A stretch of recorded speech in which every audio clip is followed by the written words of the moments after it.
It's almost 4 p.m. now, so we'll get started with today's summary session for this TVA class. So I'll be discussing some of the topics that have been already discussed from week 1 to week 12. Probably will take some problems and then solve them. So that will be the agenda of this session. So I'll wait for 5 more minutes to check if anyone joins in this session, and then we'll get started with today's content.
So it's 4:05 already, so I'll get started with today's summary session. So what I'll do, I'll share my screen and turn off my video because of network connectivity issues. So I'll be discussing all the 12 weeks content in brief in this session. Okay, so let me share my screen.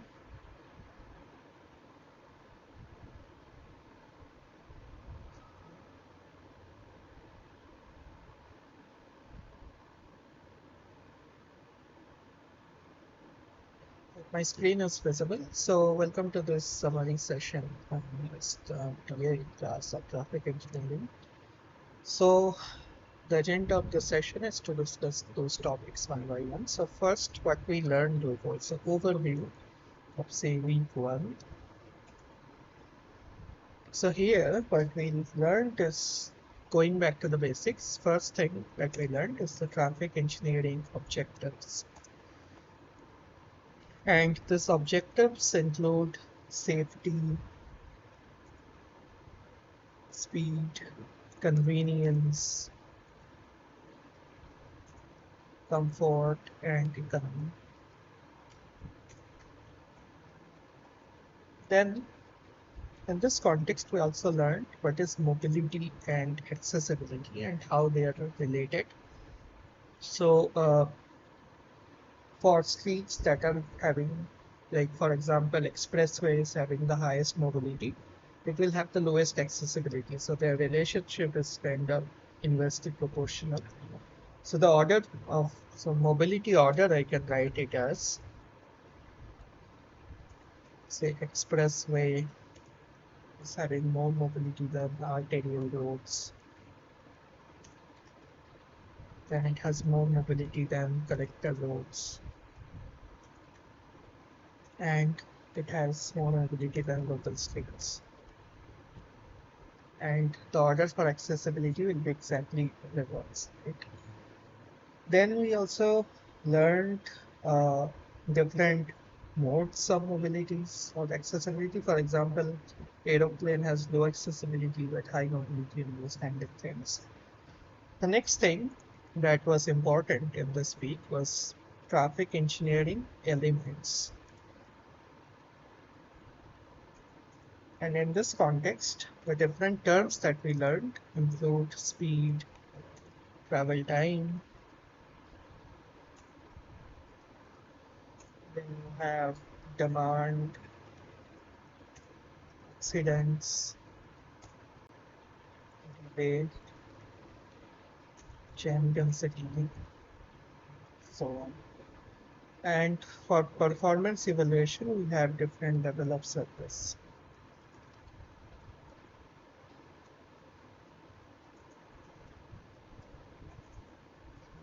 This is called as level of service or LOS.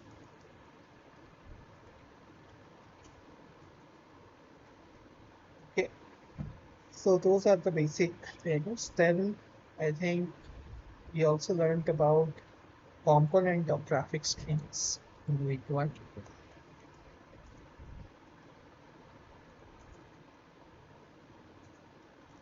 And this includes road users, vehicles, roadways, control devices,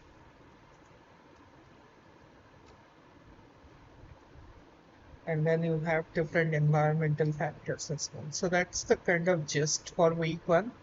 And then, so it was just getting familiar with all those aspects of traffic engineering. And within those, there were discussions on road users, and the discussion was mainly in terms of, say, field of vision, the visual acuity. Then this PF theory was discussed, which is perception and intellection, emotion, and volition. And then discussions on roadways were also like done briefly, which includes say national highways, state highways, district roads, and village roads. And different IFC codes are there for classification of this urban or rural roads as well. Next is traffic control devices. So this mainly includes road markings, then you have traffic signals, and so on. So there were some discussion that were presented, and these things were discussed again in detail in the subsequent lectures. So like traffic signals and so on. So that was the main like content for week one. It is pretty straightforward, and it's just getting familiar with all these things. Now, if we recall what was discussed in week two, so let me write it down in the next slide. In week two, what we learned is traffic facilities and traffic stream parameters. Next, we also learned traffic volume and time headways. After that, we learned about this traffic density. Next is relationship between macroscopic parameters.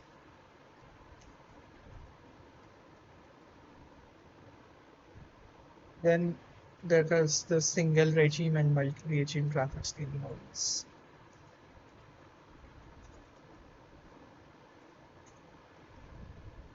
And this is multi-regime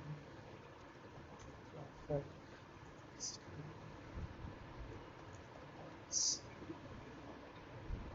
So in this context, I think different discussions were presented in terms of say timing, speed, and space mean speeds.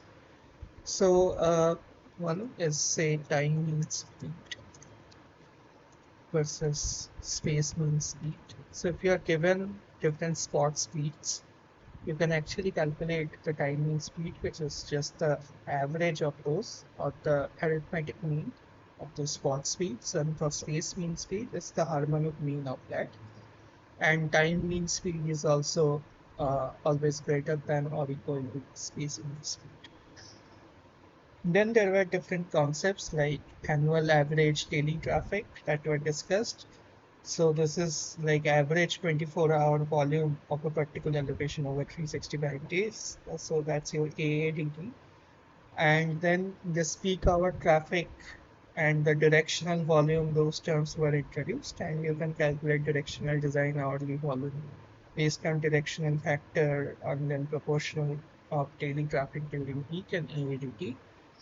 Peak hour factor was also discussed, so that kind of relates hourly volume and maximum rate of flow within the peak hour. And then suppose you are given some value, so peak hour factor is nothing but hourly volume divided by peak rate of flow within that hour, and theoretical values lies between 0.25 to 1. So I think in this context you had one, I think, numerical where different time intervals were given and different volume of traffic were given. So you can simply add it up and get the count for the say entire say hourly duration and so on. And then you can find out the maximum say 15-minute volume and those things. And then you can just take the proportion of those hourly volume divided by peak rate, and you can get the peak hour factor. For time headways, I think there were different concepts that were discussed. One was random headway state distribution, where probability of arrival of say some R vehicles in an interval of 2 seconds, those things were I think calculated and so on.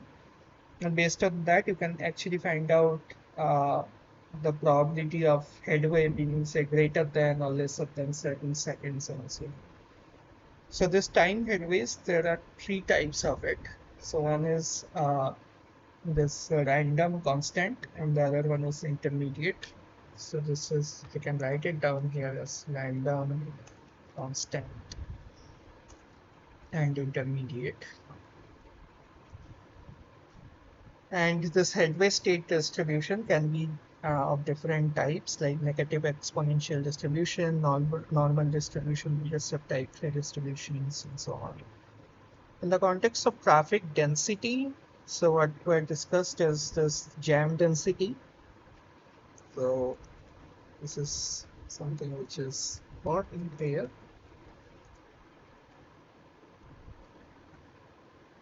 And then there are other terms like occupancy and so on. And I think you will be given some problem related to this, and you can actually find out this.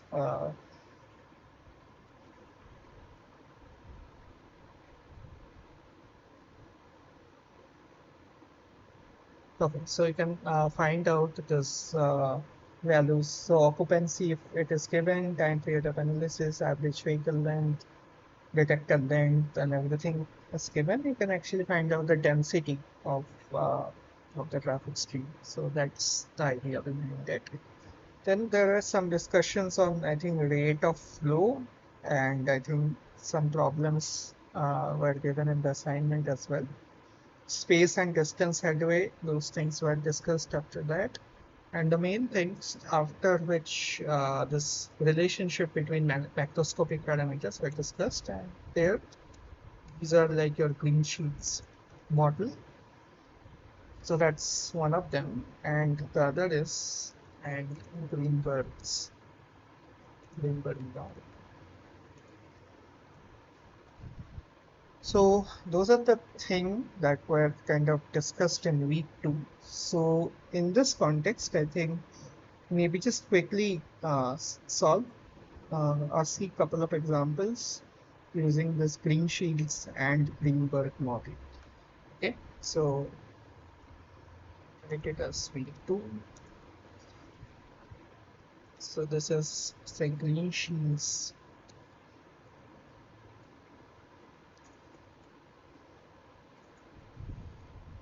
model.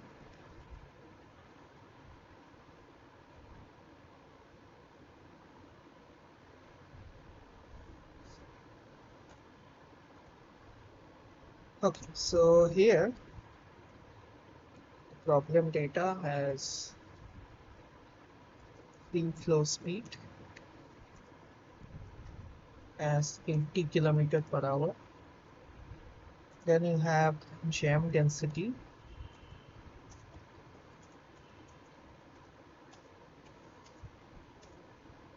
which is say 110 vehicles per kilometer.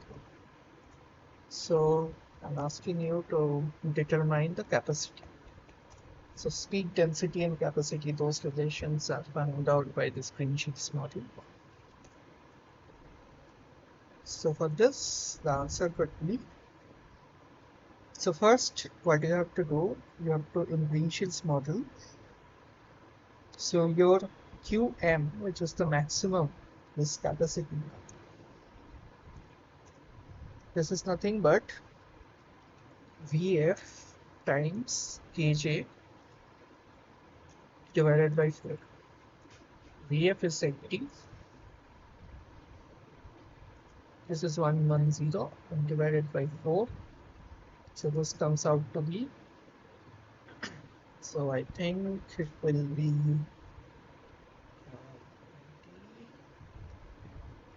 00 vehicles per minute. So that's a simple thing.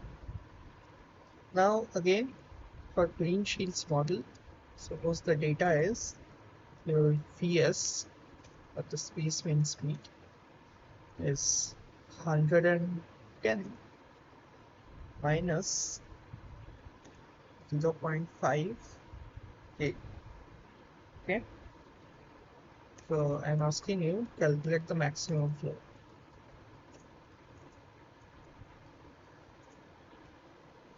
So how do you solve this? We have seen this before. So Q equals K times Vs, which gives you 110 K minus 0.05 times K square. And now if you take the derivative of this, dq by dk, so that will come out to be 110 minus K. So this equals 0, and that means gives you k equals 110 vehicles per kilometer. And once you have k, test is straightforward. So qm, which is q max, is 110 k minus 0.5 110 square. So it is in 0.5 times 110 times 110, which is, uh, let's calculate it.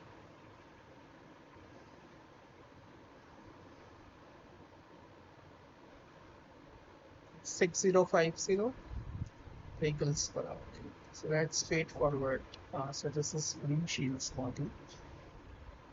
And for Greenberg's model, you can have, I'm not going into the details of it, you will have another like kind of expression where q is some constant times v minus say some another constant, or av minus bv ln of v. Then you have to again find it out using this kind of approach. Overall, the idea remains the same. It's the same problem. So that was about most of the discussions in week 2. Now let's quickly jump to week 3 and see what are the things that were discussed there. So let me write it down.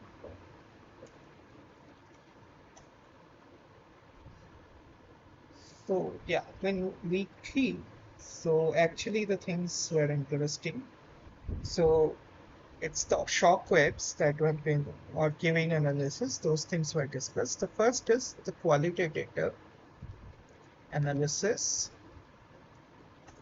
of shock waves. Then you have quantitative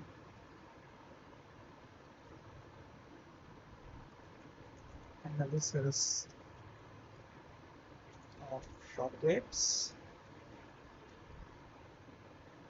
Next is shockwave propagation.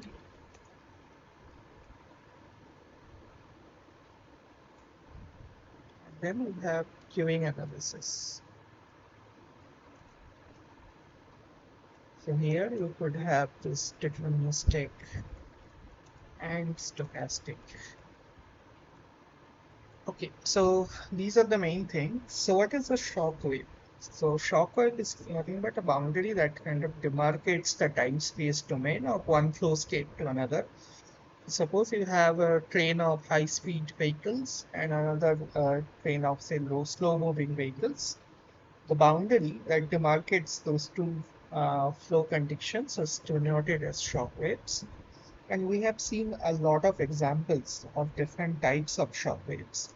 So first, I think what we looked at is shock waves at signalized intersections. So there was one example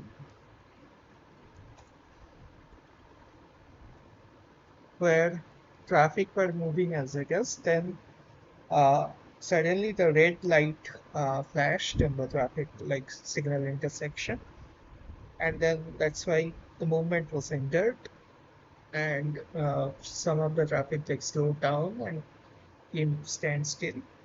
And then after which the signal again turned green, and then slowly the traffic dispersed again. So there are different types of shock waves or like bounded between flow conditions that are created in this thing. So there are total, like if you recall, total 6 shock waves will be created here. And these are frontal stationary. And you have backward forming shock wave. Then you have forward recovery shock wave.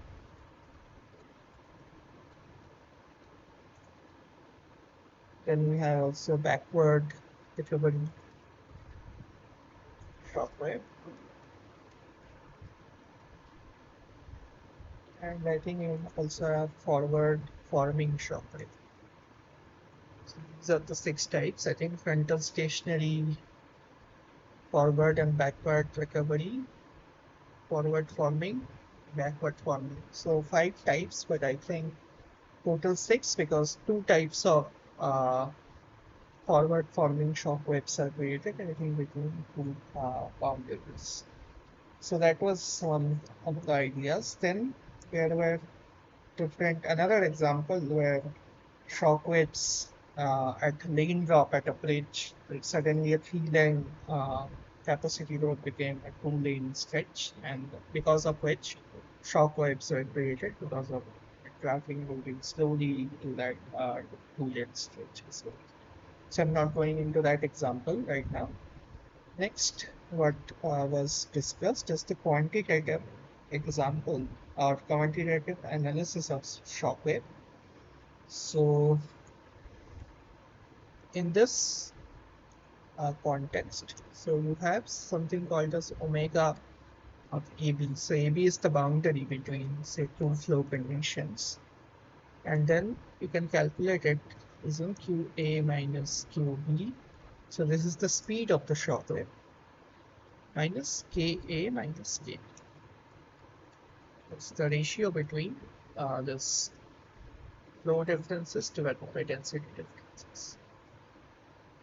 So now, in this context, stationary shock wave were discussed, and when two streams having the same flow value but different densities meet. So stationary shock wave, same value but different density streams. And then there are backward moving shock wave when a stream with higher flow and lower density meets with another stream with lower flow and higher density. So those kind of things are being discussed.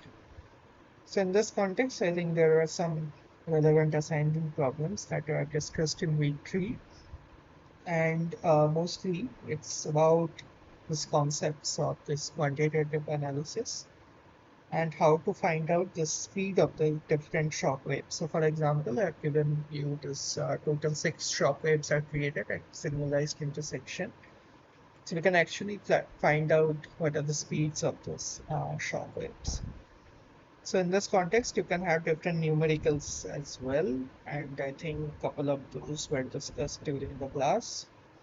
So I'm not going into the details because these are a bit involved. Next is queuing analysis. So queuing analysis is like traffic congestion, say at on-ramps, off-ramps, or signalized or anti-signalized intersections, and delays during peak hours. And in this context, there are several parameters that were analyzed. One is traffic demand, observed traffic volume, traffic capacity, and those things. And different relationships could be established between traffic demand, volume, and capacity. So in case this demand exceeds capacity, then you can find out that what are the queue lengths, and then based on that, you can also find out how long will it take to dissipate that queue. So I think one of the examples were discussed in the class, or maybe a couple of, where another example included two approaches merging into one. So one example was related to merging, and another example was related to, I think, the normal like roadways stretch and flow rate and that. So then there were discussions on this queuing analysis on signalized intersection. So there also there will be queues building up because of the red light and so on. So that was the main crux of this discussion. This was, I think, a bit more involved than the other previous 2 weeks because the shockwave concept is a bit not that easy to understand. It's difficult, but it's yeah. But I think if we go through the lectures, it should not be too hard for you. get it. Right. And I had made this discussions in detail during this session, so I'm not going into it now because it will take a lot of time. So that's all about week 3. Now let's move to week 4 content and see what are the things that were discussed. So sorry, week 4. Yeah. So in week 4, uh, I think the discussion was on basic concepts of capacity and LOS, and there were two different like design aspects mainly were discussed in this session. So this is basic concepts of capacity and LOS, and then there were analysis of basic freeway and multi-lane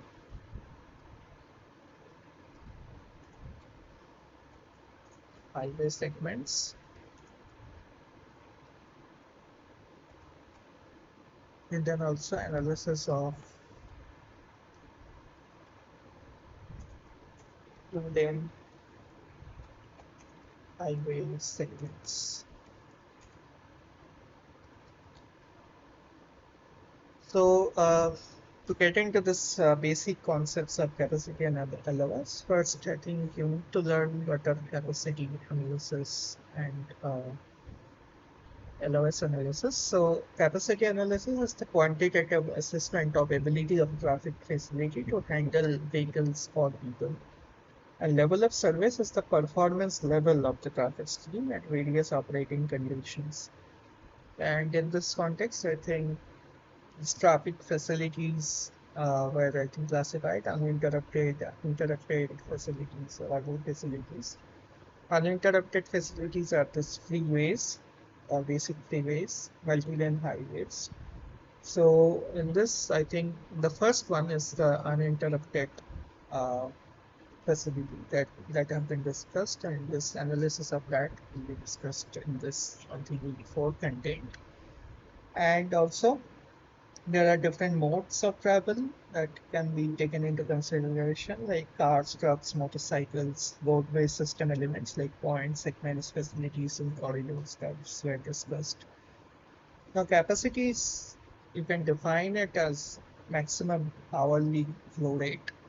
And typically, the peak 15 minutes of flow during the analysis hour is considered as it kind of accommodates nearly all variations in flow.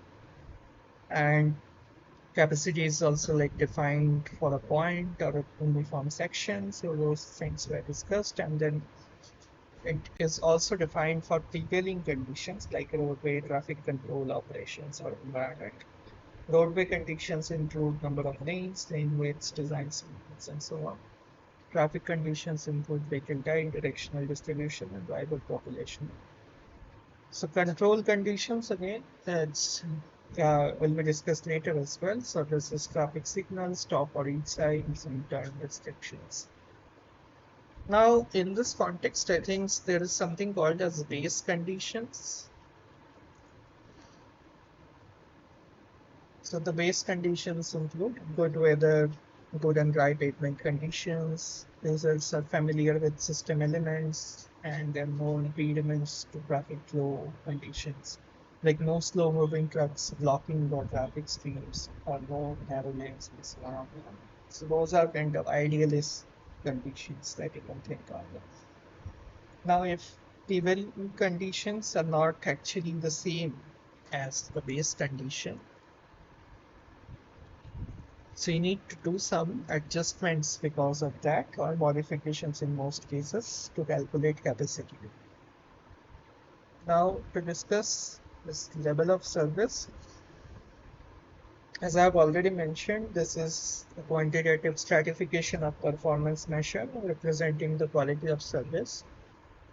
And LOS level A is best and level F is the worst according to the HCM or HCF. And this quality of service includes speed, delay, tracking complaints, surveying travelers, forecast traveler satisfactions, and so on. And factors influencing this quality of service, these are travel time, speed, delay, reliability. So LOS is typically a step function, and so I can write LOS A, if you can remember, low to is typically are not typically designed to operate in this condition during interviews. And then you have LOSF, breakdown condition, demand suits.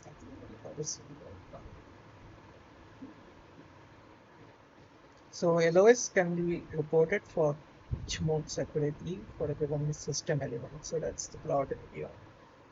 Now going into the details of it, one is this basic freeway. So this access controlled facilities, so grade separated cross streets includes this basic freeway. Multi-lane highways, like no traffic control devices, no platoon forming, those things are the characteristics of this multi-lane highway segments. Now, analysis of basic freeway and multi-lane segments are done with the same methodology because they have similar operational characteristics. Now, flow characteristics include speeds on multi-lane highways tend to be lower and those things. Unsaturated flow traffic stream is unaffected by upstream or downstream bottlenecks. And then you have queue discharge flow, oversaturated flow, those things defined as well.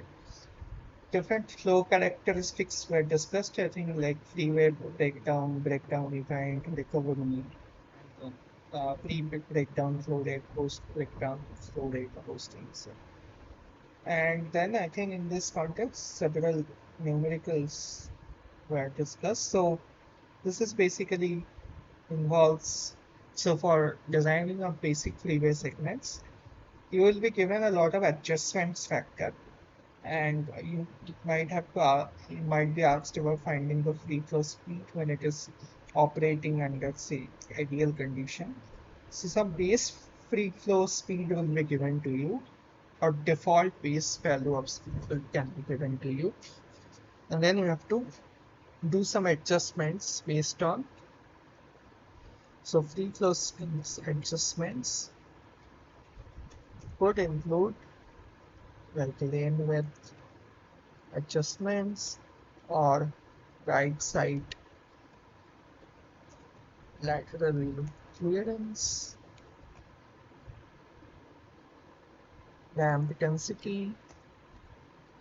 So then there could be base capacity estimation, for which again default value of speed and everything will be given to these adjustment factors, different adjustment factors will be given. Once you calculate the adjusted free flow speed,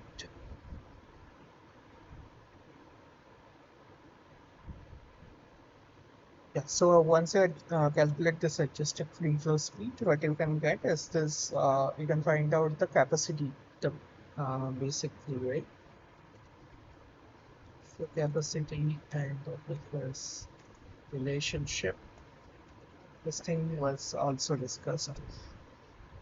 For multi-lane highway, again, the concept is similar. So for multi-lane highway, things that could be given to you is that lane width, then posted speed limit, then lateral clearance on both sides, median type, and so on. Then access points per mile. And then you may be asked about, so basic free flow speed will be given. You first have to find this FFS, and after that, once you do that, you can find out both eastbound and westbound FFS based on different corrections of access points बनाए in eastbound and westbound traffic and so on. So those things were covered in the week 4 content. So now let me move to the week 5 content. So let's see what's there in week 5.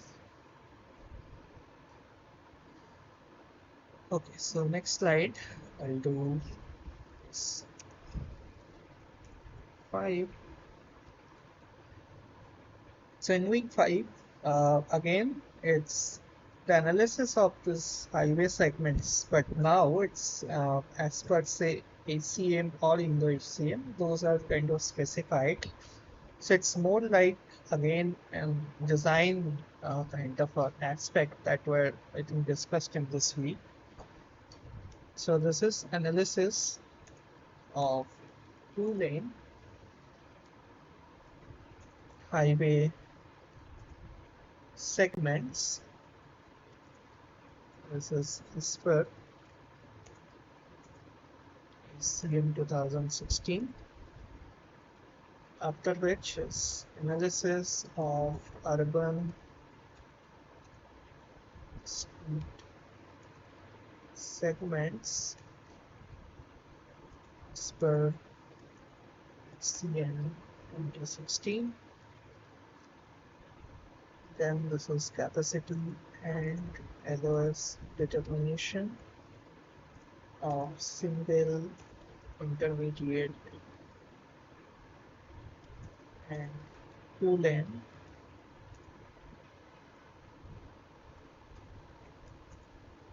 roads as per the in 2017. This is capacity and LOS determination of multi-lane highways.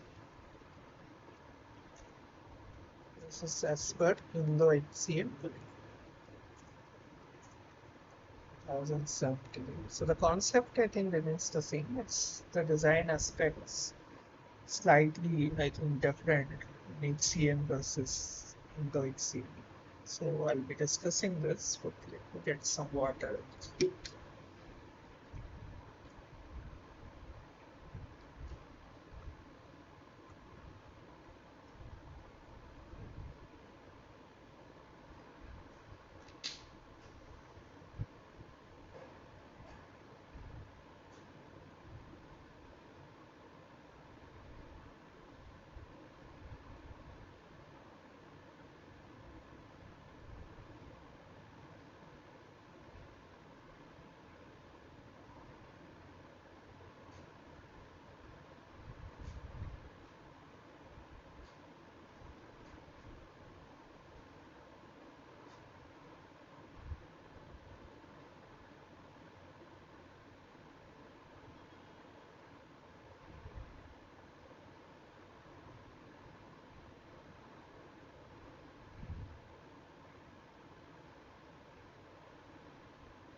So in this context, so this service measures for LOS were discussed.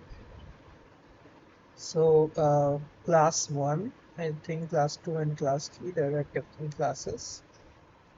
So and then there are different aspects like average travel speed are considered in class 1 and 3. Percentage time spent following, that is considered in class 1 and 2. And percentage of free flow speed, that is considered in class 3.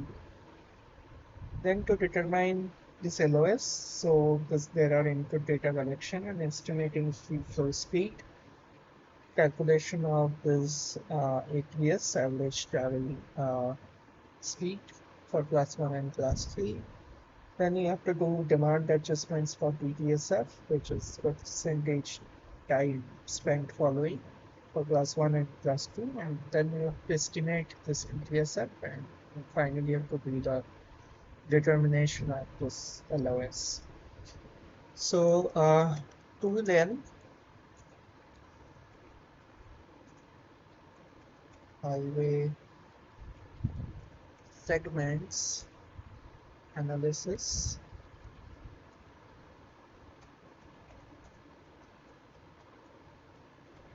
as per CA 2016 involves 5 different steps. So those were discussed in those weeks. So the first one is estimating this free flow speed. So for that, you can do feed measurements at high flow rates and so on. And then you can have some base free flow speeds, and then you can apply those adjustments factors. And can be demand adjustments as well, weight adjustment factor, directional factors, peak hour factor, heavy vehicle adjustment factors, and so on. Then once you do that, you have this other factors, which is this percentage time spent following and this percentage of free flow speed. So you can estimate those as well. So those are kind of the broad idea related to this HCM 2016 based design. And then you can have some questions related to it. Or I think we had one numerical where this two-lane highway segment is given and the type is given, class 1, class 2, or class 3, directional speed, peak hour factor, different adjustments factors like, so this adjustment factors of heavy vehicle,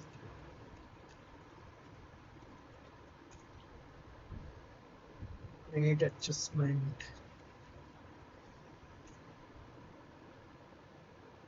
loading terrain, production speed, split, so those can be considered. And you can then find out the demand adjustment flow rate for say PTS and so on. So I think let me just write this things down. From this ATS, SF, and FS. Then there were discussions on this analysis of urban street segments. So maybe I'll just do it in the next slide.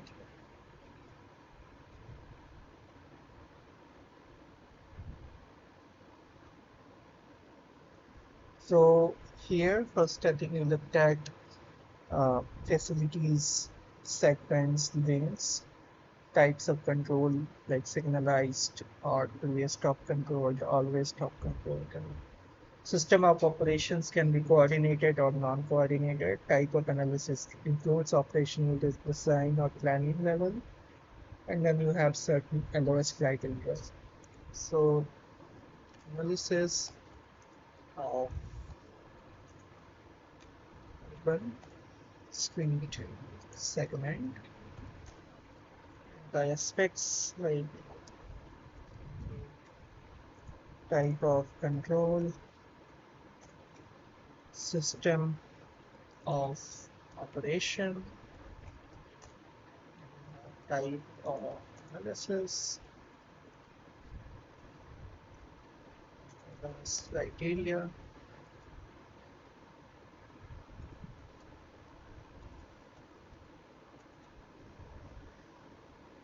other aspects. Then, so this operational analysis for LOS, for which you have to do this traffic demand adjustment, spillback occurrences, I think, and determining the running time and the proportion of arriving during green, signal phase duration. Those are the different aspects. I think those were discussed in the class. And then determination of through delays, determination of through stop rate, and determination of travel speed. So let me quickly write those down. So determination of through delay, stop rate, speed, spatial stop rate, noise, automobile, traveler, perception, scores. So in this context, I think I looked at a problem as well, where we had to find the capacity of the intersection based on effective green ratio, saturation flow, and number of through lanes. Then there were planning level analysis uh, for LOS, where the required data, so this planning level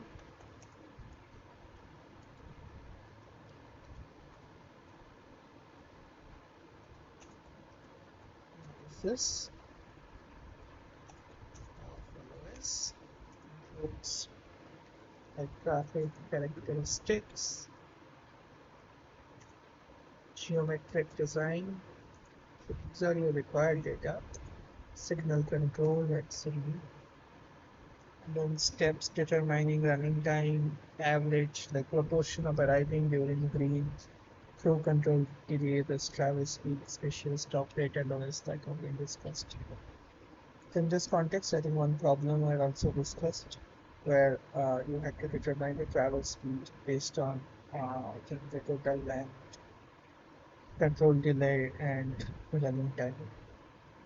Capacity and LOS as per Indo-HCM. So capacity and LOS as per Indo-HCM 2017. So now this includes stream equivalency vector,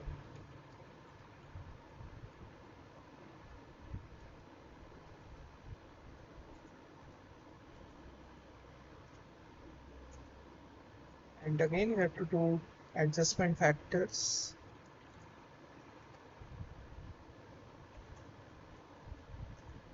based on carriageway width, paved shoulder width, directional split.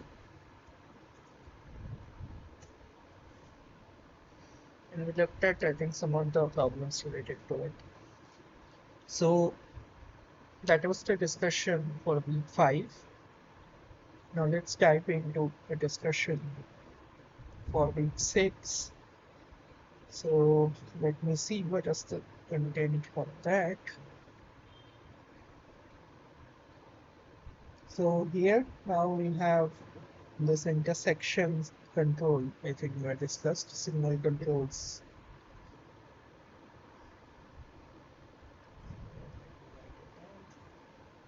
This is week 6. This topic involved intersection and conflict points. We have levels of intersection control, warrants for traffic signal control, signals and operational characteristics. We have flow and signalized intersections. Then we have delay as a performance measure.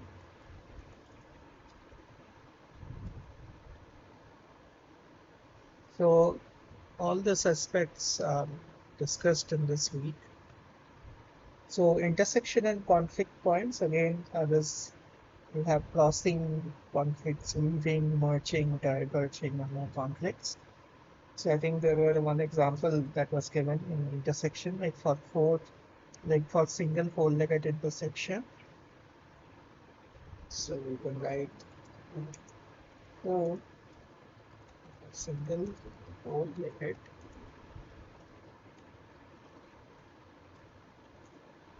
intersection are total of 22 conflict points for three-legged intersection.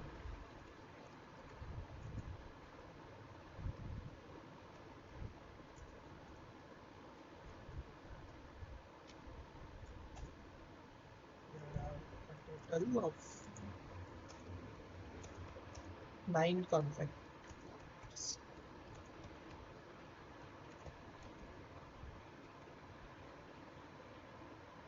Now, in this context, I think intersection design has been discussed. So, the goal of intersection design is to minimize the number and the severity of potential conflicts between, say, cars, buses, trucks, and pedestrians as well.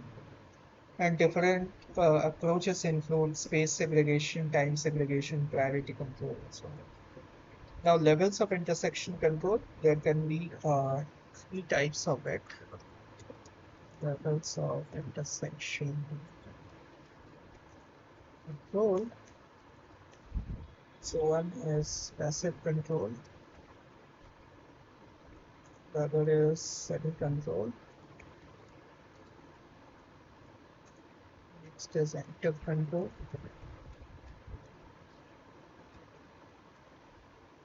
So passive control is like right of way is not explicitly assigned through the use of signals or signs, and then uh, this passive control includes signs or molecules. Level 2 is this semi-control where generalization or stop signs or ET signs are placed, and this active control includes grade separation or signals. So this is signals, grade separation, semi-control. This includes channelization, passive control includes mappings, signs. So in this context, I think side time triangle were discussed, and what is this, how it can be operated safely, and so on, and what would be the lower the speed limit on major streets, and so on, lower limit of speed limit is essentially. So then this different levels of intersection controls were discussed in this session, I think. First is the semi-control where the stops and yield signs where they should be placed, how it should be placed, and what are the norms because of this, and so those things were discussed. Active control, it has advantages like it can improve safety, increase capacity, and those things, but it has disadvantages, increasing delay and so on.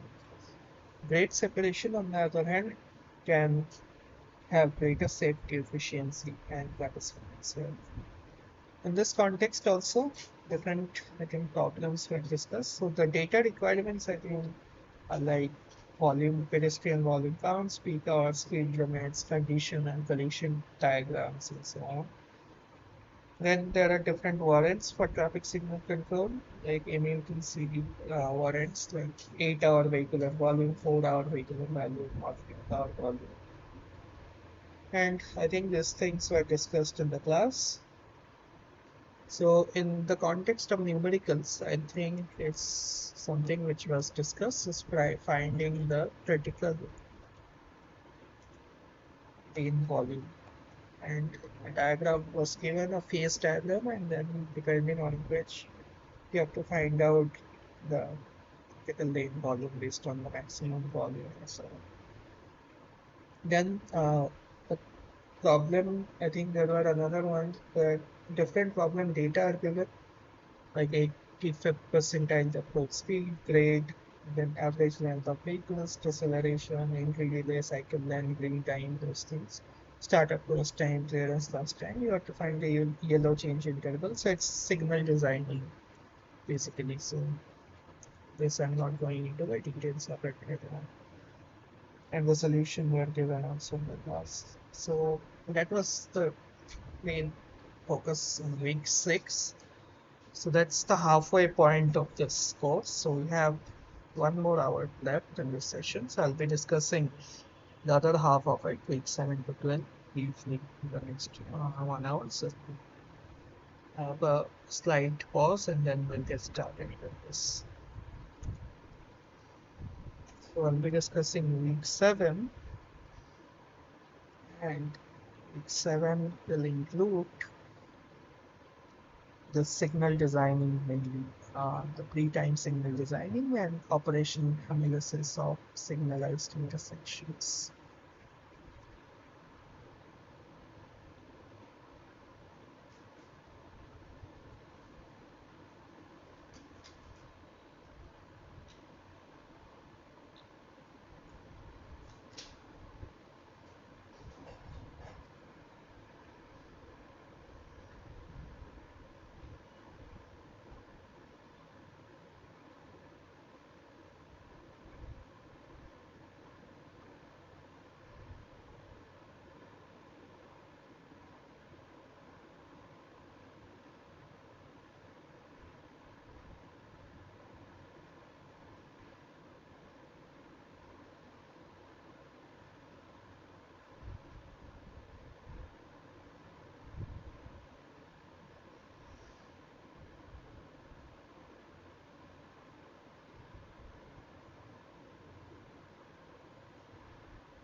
So in week 7, the thing that was discussed was pre-timed signal design,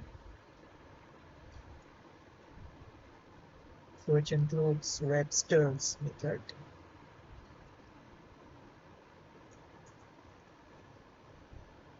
Also, critical mean and time budget concepts, adding level analysis.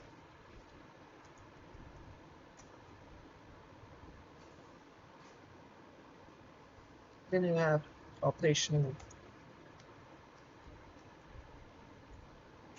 analysis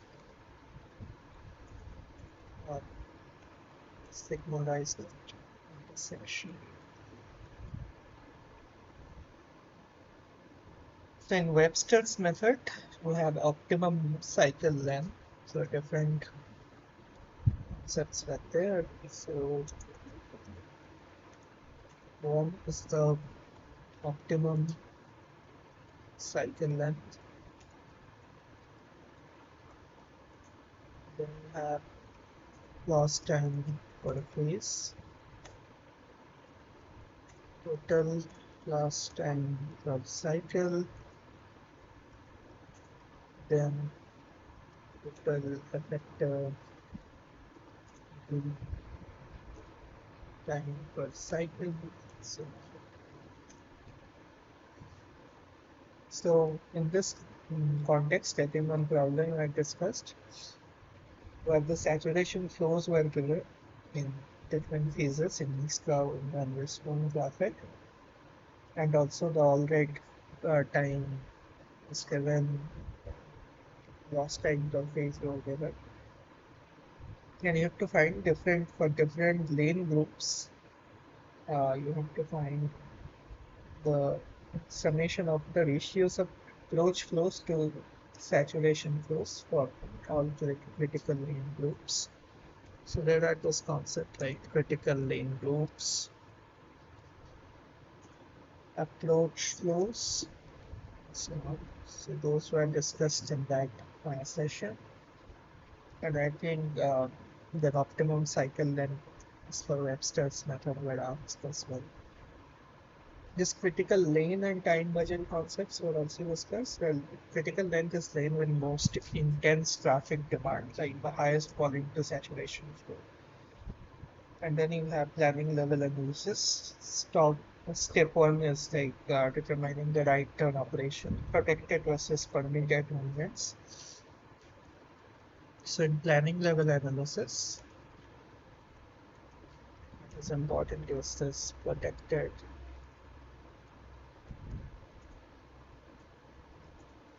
versus permitted movement.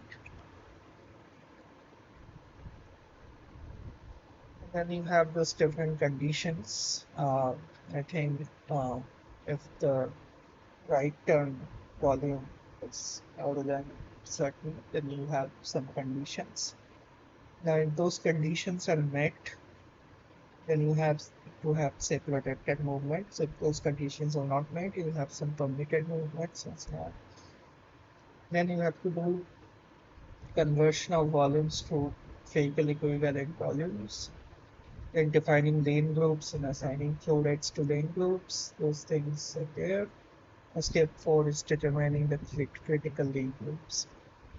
This context again, one problem I think we discussed, like all equivalent hourly volumes were given, PYC ratio, lost time per phase, the CLO times and everything were given, and base saturation flow is given. You have to find that determining the critical lane volume. So this has been already discussed.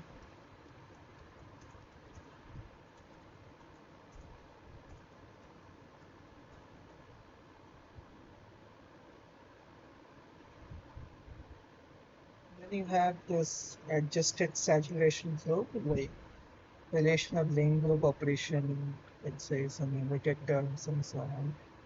So that is under the saturation or operation analysis. Then there were again estimating the length of queue, and that was I think also given in a signalized section. So estimating the signalized section.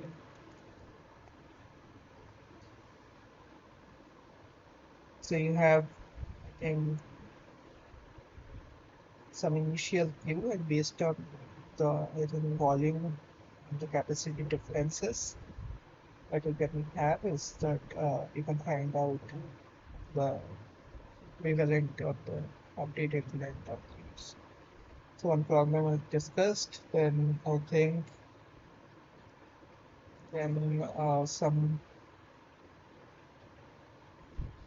minor I think concepts were there, like some delays and so on. So the last topic was, or briefly I think in this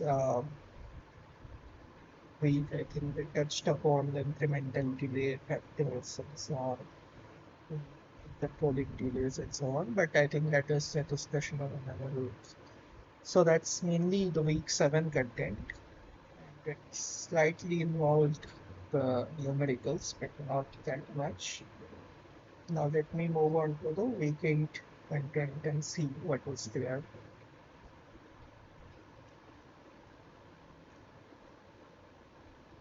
So in week 7 we had the pre-time signal design. Now in week 8 we had actuated signals, signal coordination, and oversaturated signals and mitigation strategies. So you can write it as okay.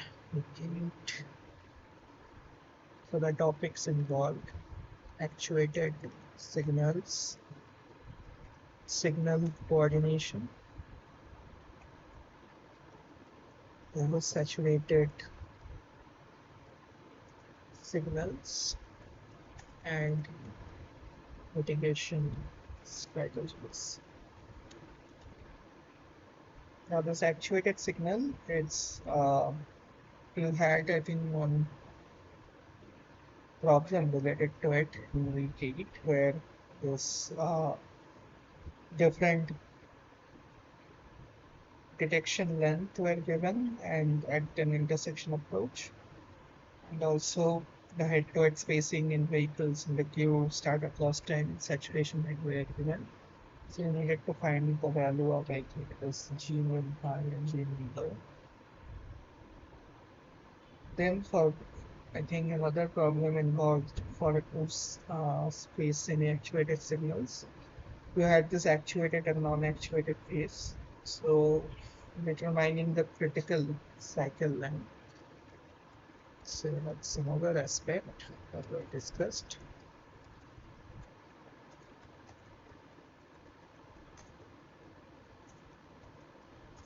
So determining the critical cycle length for two-phase semi-actuated signal. Next is about discussion about signal coordination, and there also I think we had uh, one problem related to it where three signals were I think were closely spaced to each other, and the distances between two consecutive signals are given. Now it is desired to establish like offsets between these signals for signal coordination. Now the flows in one direction, primary flows having two lanes, and the efficiencies were given, and saturation headway, startup loss time, everything was given, and cycle length was given, and electric green was also given. So we needed to find what is the ideal offsets in seconds between signals. So determining the ideal offsets seconds signals. So the solution were discussed in detail.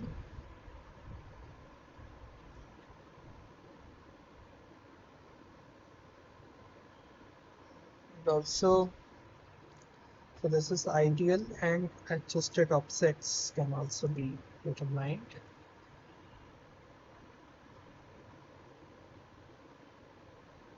So those were the things that were discussed there.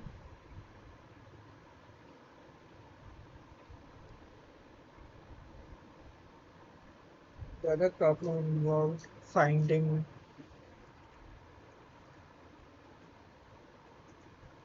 the bandwidth, capacity, primary direction of traffic flow. And then I think we had another problem related to what is the available bandwidth, finding available reduced bandwidths. So those things were discussed, and there were, I think, pretty simple concepts of this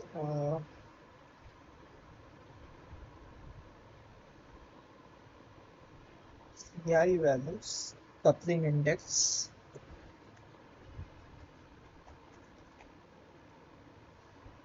So you can have different models. Say one of them were variant model, for which you can have the coupling index, and based on that, signal coordinations and this have some relations, and those were discussed in that class. Then simple, I think some default type were discussed on matching type problems. So mainly, I think this week's uh, content involved some numericals. And so if you go back to the lecture, you will find this numericals on actuated signals, signal coordination, semi-actuated signals, and so on. So that's the broad idea of this V8 content. Now moving on to the last 4 weeks of content. So one of them, so this is week 9.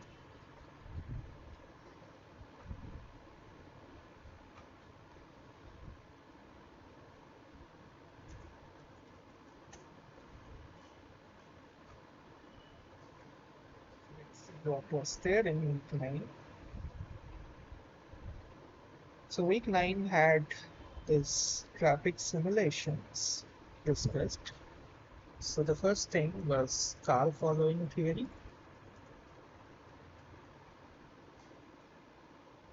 And in this context, there are different aspects that were discussed. One is space headway, pipes and Forbes theories, general motors theory, traffic stability, Reitman, car following.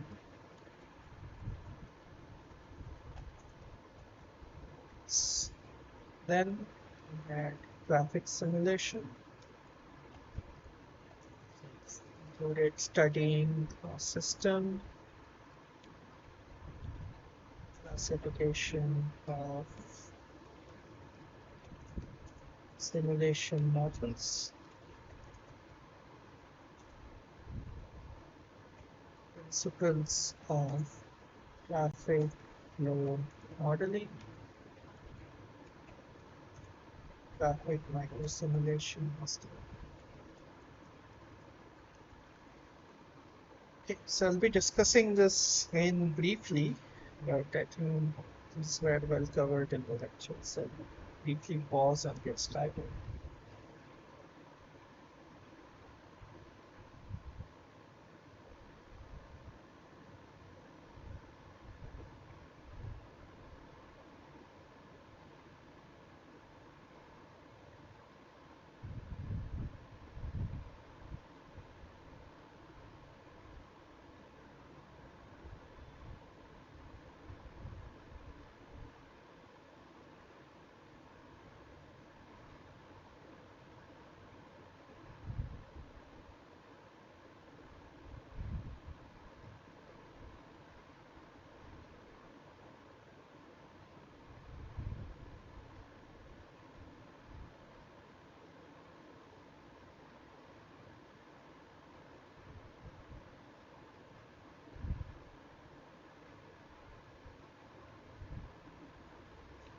So in this context, I think we discussed one numerical, which involved, say, acceleration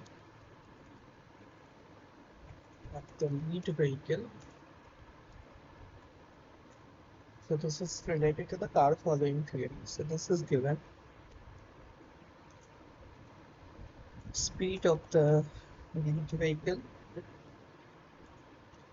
position of the lead vehicle. Then you have this acceleration of the following vehicle.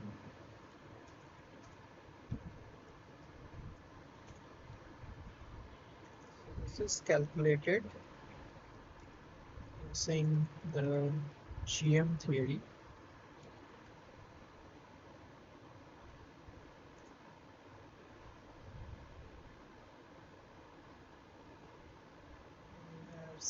of the following vehicle, position of the following vehicle. So those things you can get in mind.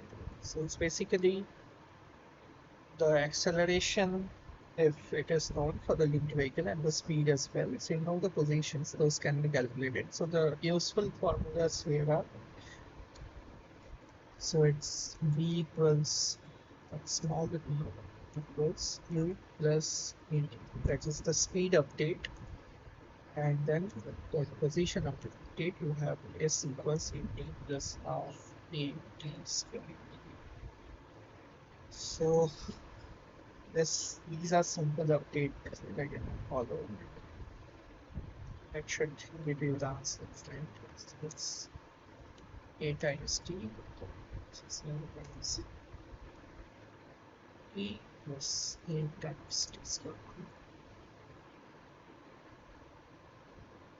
So the problem was, I think, very simple. It solved it very easily. Then there were, I think, different concepts of this GM model, different generations were discussed. I think first to fifth generations of GM model and how those equations evolved and how the generalized equation kind of took form and so on. Right?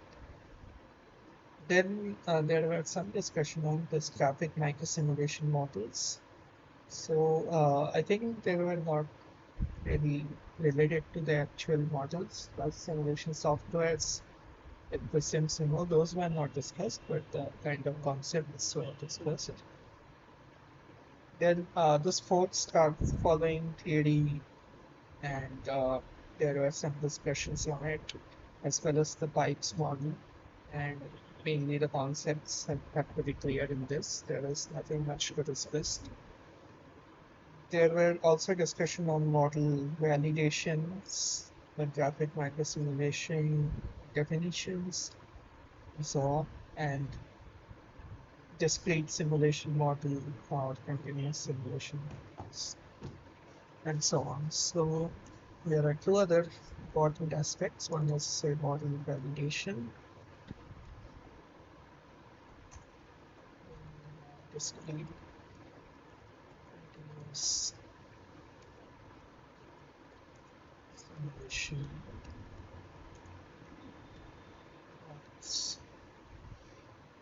Next you had, I think,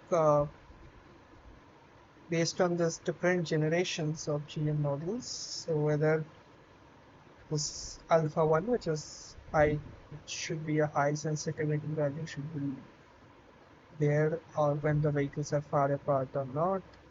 Those kind of questions for generation model, whether it is developed into the sensitivity term or not.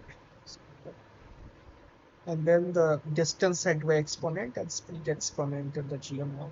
So GM models, these two things you have to keep in mind: is distance headway exponent.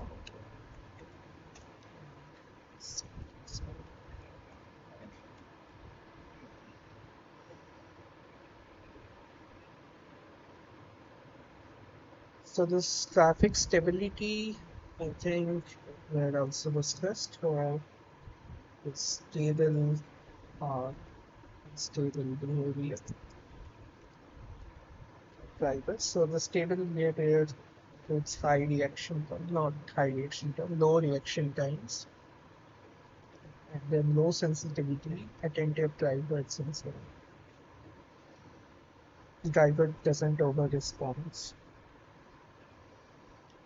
Now, with respect to traffic stability, you have this factor, I think, one factor called C, which tells you whether there would be oscillation between lead and following vehicles, or whether the following vehicle will collide, considering a line of car of vehicles, those things like friction.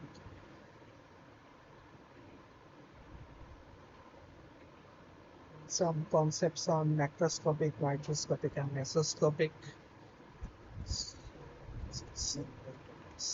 Macroscopic,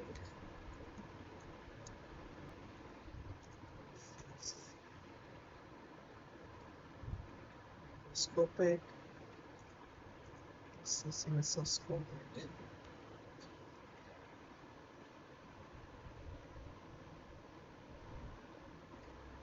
Okay, so that was mainly the discussion of week 9. We're left with only 3 weeks of content. So let's see what was discussed in week 10.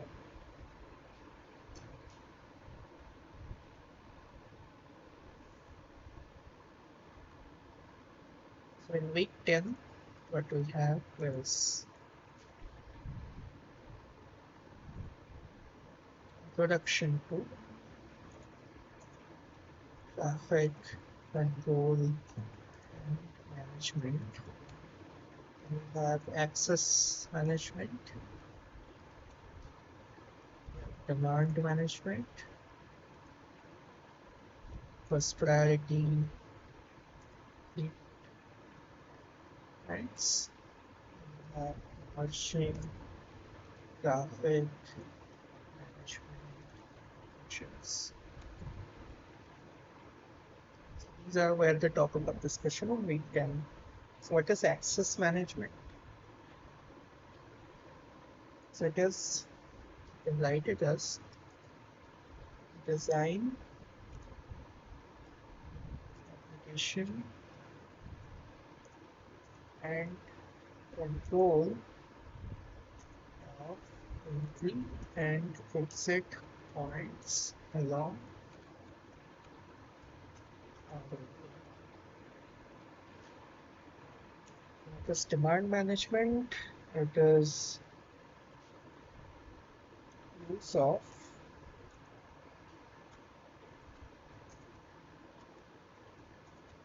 intelligent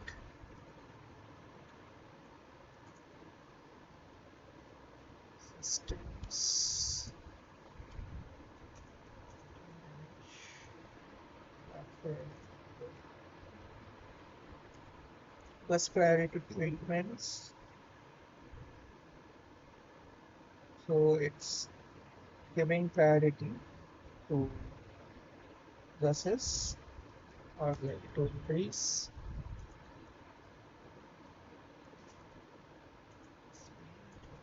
buses. In emerging traffic management measures can mean that encourage shift from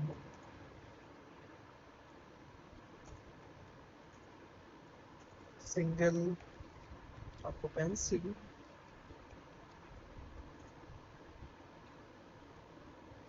vehicles, which is SOV, to non-SOV vehicles.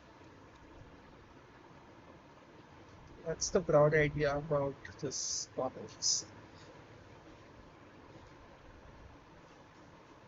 Now this access management has some relation with a mobility thing or accessibility thing that we have seen before. Now we know that mobility is a primary function of the expressways, and now this accessibility is something on this access management. This has to be done through like local roads has to serve to provide access to say abutting properties. And those things like the freeways needs to have a lower accessibility as compared to say arterial roads and so forth. Then there are other concepts like as non-traversable mediums, separating conflict areas, promoting intersection hierarchies, complete streets, and some of those were discussed in that session. Some other, I think, true false based questions were discussed where this traffic, this demand management based questions were there. So one thing that is important is this employer based PTM strategies.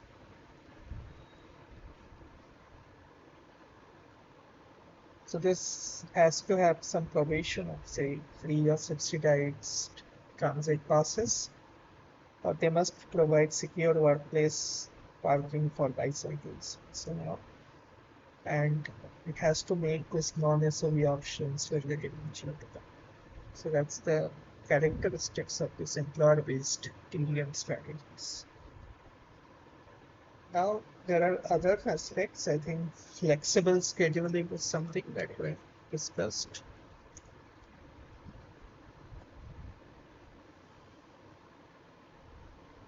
So that means work from home can be encouraged, reducing the number of work days in a week, or shifting work caps from peak hour to non-peak hours, or lessen the number of weekly commitments.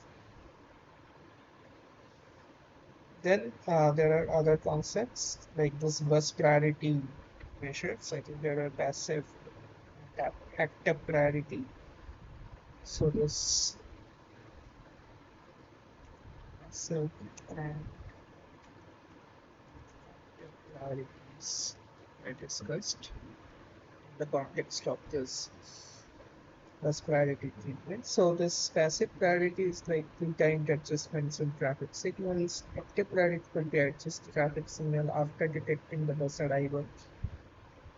There are subtle differences. Then real-time priority can include buses as well as non-priority vehicles have to be detected, and the preemption is commonly applied for emergency vehicles.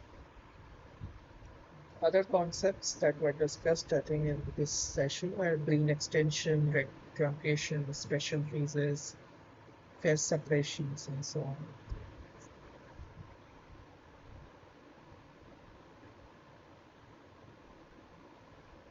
So write it down, green extension,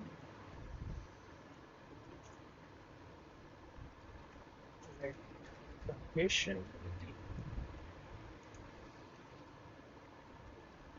special phase,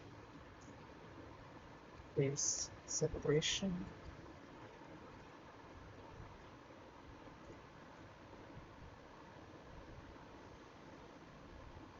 So here I can also write down this real time priority.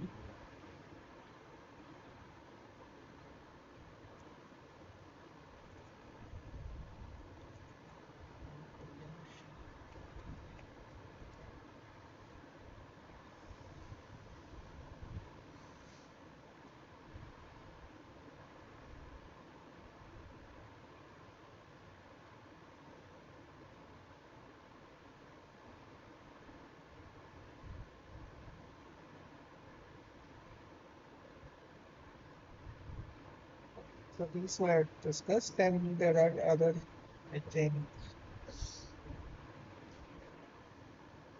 concepts like exclusive bus lanes, shared bus lanes, intermittent bus lane, contraflow bus lanes. So those concepts were also discussed in the session. Then I think there was slight discussions on RAN metering signals, and then this dynamic controls and so on. So briefly, there are some discussions on intermittent pricing. So on this dynamically priced parking, the thing is adaptive signal control, traffic control. So it optimizes delay, queue length, etc. at the intersection. Then you have dynamic wayfinding, which is minimizes the time spent searching for parking, and then you have dynamic pricing,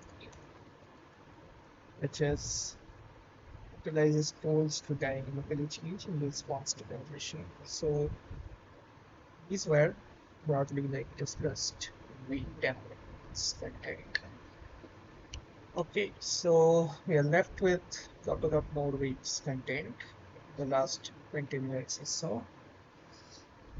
So let's move on to the Week 11's content, which was discussed last week.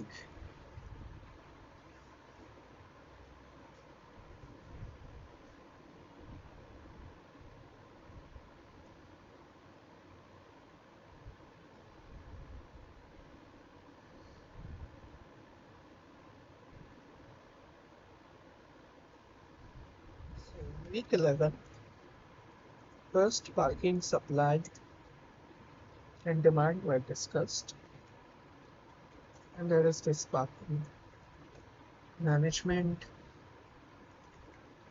traffic safety, road safety engineering, and black spot analysis.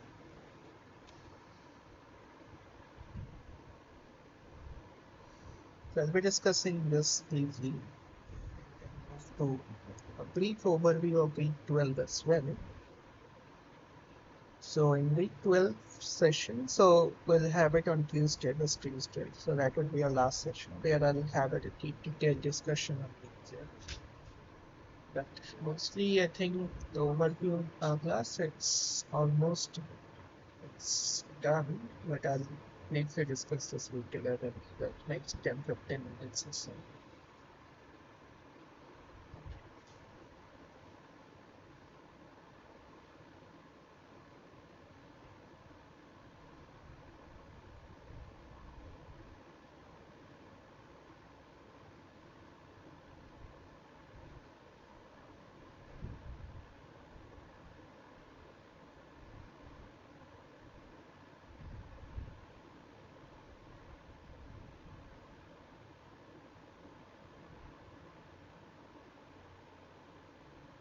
Okay, so in this context, I think first I had some discussion on parking supply surveys and the relation between, say, the demand, long-term parking demand, and off-street or on-street parking supply. So those things, so if you want to have long-term parking demand, you should go for this, off-street facilities and so on. Then there was, I think, one numerical where parking survey data for a location for an hour was given using the license plate method. So this parking survey license plate method is one of them.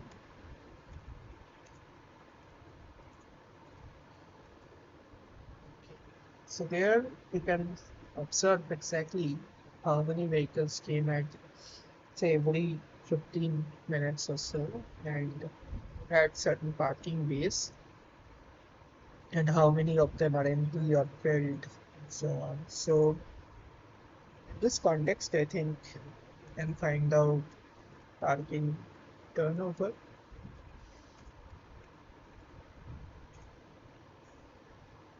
average occupancy, and then parking as well. So those things were discussed in the class. It's a simple problem. Now, the context of traffic safety are different aspects. One were primary crash data source, primary cause, secondary,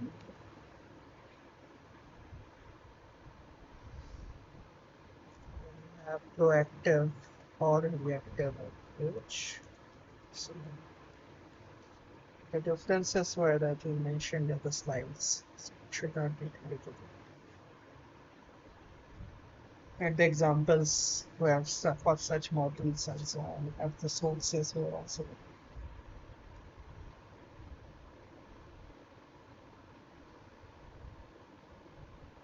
Then, what are the causes of road crashes? Does WHO's global plan in reducing the road fatalities and so on? Those were discussed. Then black spots analysis, how many crashes or how many fatalities in the past 3 years have to be there. in order to consider it as a black spot, those things were defined. Then there was, I think, another problem related to this parking survey, which is uh, parking beat survey.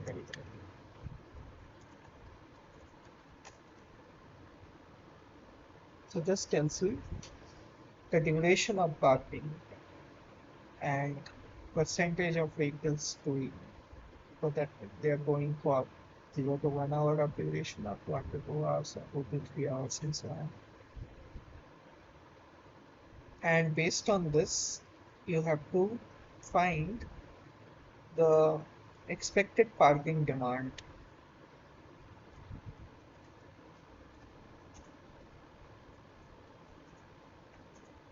based on the parking charge per hour. Okay, so these things were discussed in the previous class. And there were another problem there. You have to find out the parking charge per hour that you have to set in order to have a certain expected parking amount. So those kind of questions you may get there. Now you have, so this expected parking demand, those things you can find out. Then traffic safety or road safety engineering, you have crash frequency method. Then there is some other method which takes into account the severity of crashes. And then we had some examples of, I think, this visual acuity or these things in the context of, I think, traffic safety and so on. So next is this black spot analysis, and one of the methods were discussed is this video method, where different locations and the fatalities, major injuries, minor injuries were given, and no injury crashes as well. Now we have to find the CPDO, which kind of classifies which are the critical ones, and those will be your black spots. So there are different factors that are used in this context. So I think for fatalities it is 33. For major injuries it is around 15. For minor injuries it is 1.16, and for no injury crashes it is 1. And based on that, you have to find the weighted sum of all those. And once you get it, then you have to classify it as a black spot. So that's one question. Then there is another question of this survey, which is in-out parking survey. So where you have the data at every, say, 5-minute interval, how many cars are coming in and how many cars are going out. So initial count, you know, how many bays are there, you know. So you can get the parking accommodation based on that. Then based on that, you can find out the occupancy as well as parking load. So that was again a simple numerical. So the things that you have to keep in mind here is, or you have to find out, is parking accommodation.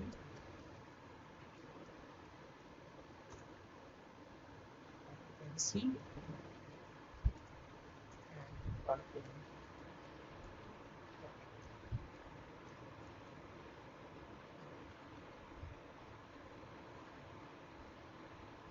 Okay, so the numericals were relatively simpler in this module compared to what we have seen in previously in, I think, in signal designing and so on. So those portions I think you have to more focus on during your exams, so that you don't forget how to solve such problems. So if you go through the slides and everything, it should be sufficient for you. There's no need to have like additional material that you have to solve for anything. And the assignment problems were relatively simpler, very simple. So I think the exam questions should be along that line itself. So that leaves us with around 15 minutes or so. So I wanted to keep this 15 minutes to have your discussion on doubts if anyone had, but since we don't have anyone joining in, so I'll maybe briefly give an overview of what will be covered in this week 12 session that we haven't discussed yet, but we'll be doing it next Tuesday. Okay, so let me quickly check to put the content of week 12.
Okay, so in week 12, what we'll have first is crash data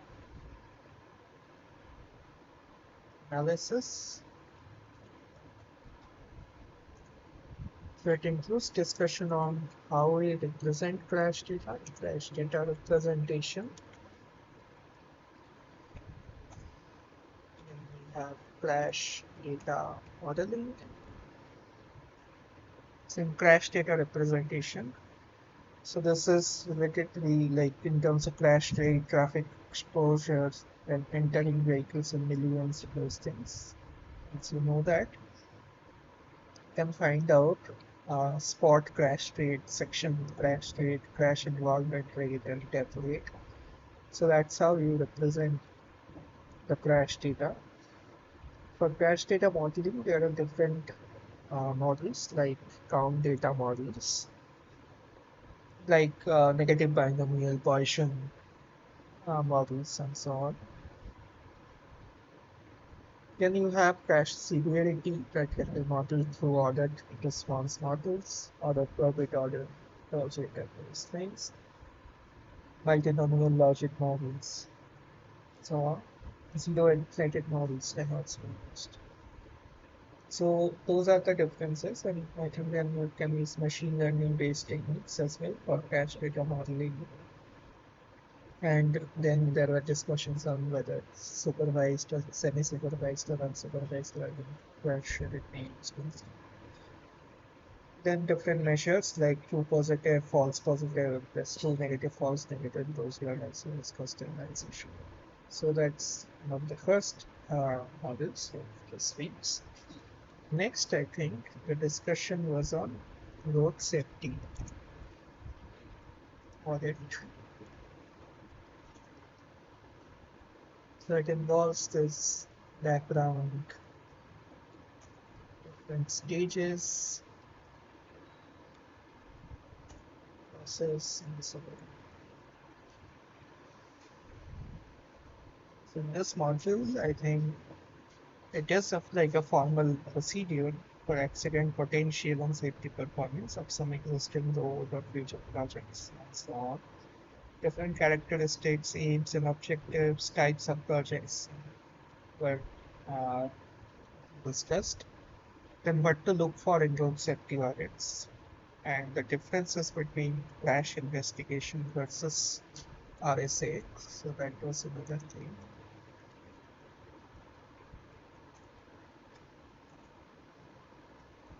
That was discussed in this week's content. Different stages of road safety audits, like feasibility, preliminary, and detailed design. So all those things have been discussed. And then there are some checklists, commonly identified problems for motorcyclists, public transport vehicle agents, and so on. All of this is discussed. The next thing that were discussed was a safe system approach.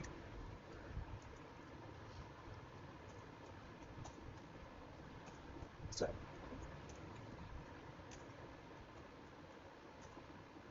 so here also a different background,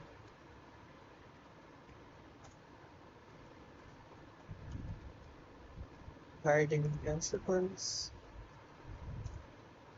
components,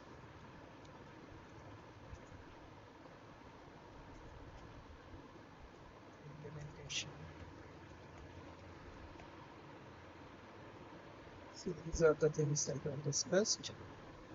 And here in this context, mainly the safe system approach tells you that death and serious injuries are unacceptable. Zero death mission, this mission zero things were discussed. What are the guiding principles? Like safety is proactive, and then so that humans can make mistakes, so your uh, system should be forgivable. And so, and there are this traditional approach versus safe system approach. Those things were discussed. Then this different, I think, components like safe roads and roadsides, safe speeds, safe road users, safe vehicles, effective post-crash gears, and so on those things discussed as well. For implementation is like uh, this land use planning, street design, and engineering, like improved mobility options, enforcement laws, and those regulations and so on. So again, it's a very simple thing. Next is road safety countermeasures that have been discussed.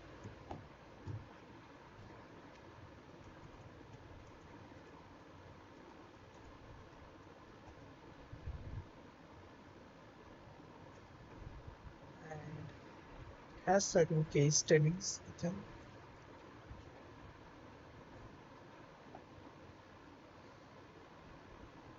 So here, I think the countermeasures had different aspects like evidence-based approach, what works and what does not work. Then there's highly effective interventions. It is classified, and then effective interventions and not so effective interventions. And this is again related to, I think, infrastructure related interventions, safe speed related interventions, and those things were discussed. Case studies are, I think, like some site characteristics and effectiveness of the treatment before treatment crash and after treatment crash, whether it was reduced or not. Then transverse bar markings, those things, again, effectiveness of the treatments, and so on. Those were kind of evaluated. And the last one, I think, is related to speed management. So it is called speed management measures.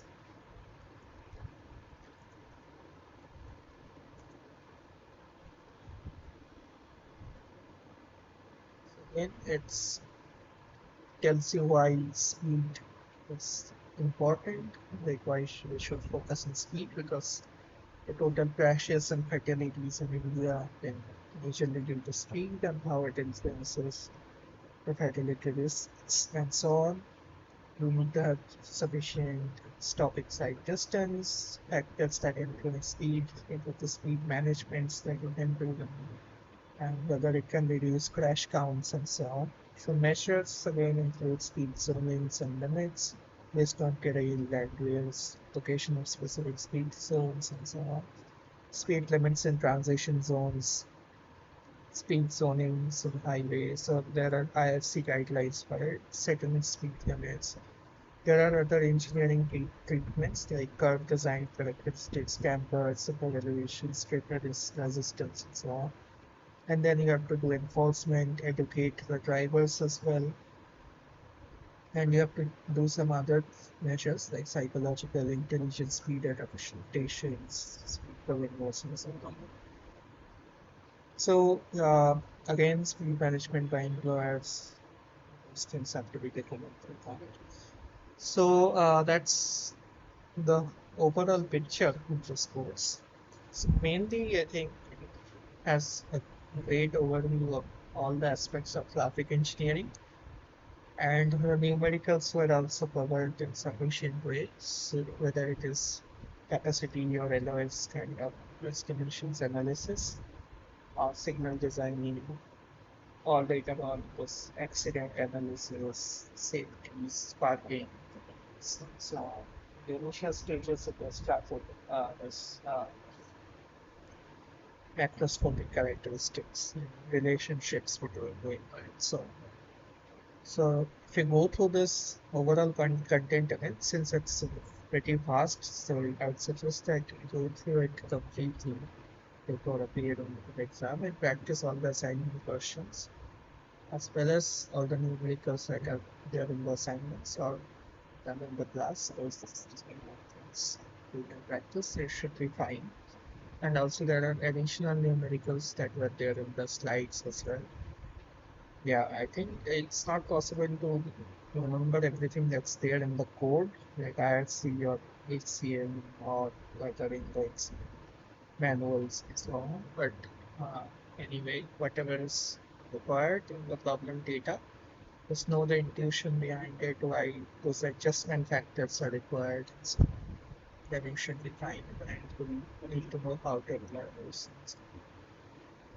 Okay, so with that, we have come to a conclusion of this summary session of all these aspects.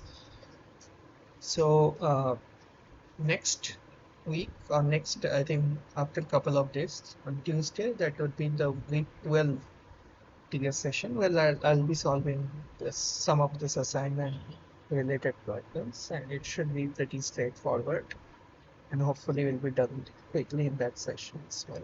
So uh, that would be exclusively a discussion on week 12. And that would be it for this semester and for this course. And all the best for the exams.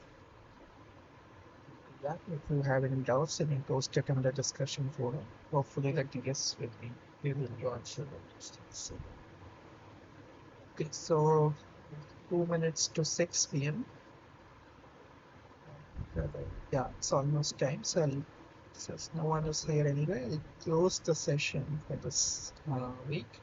So I'll upload this video on YouTube and also share the slides on the usual folder that we use. So thank you. See you all on Tuesday.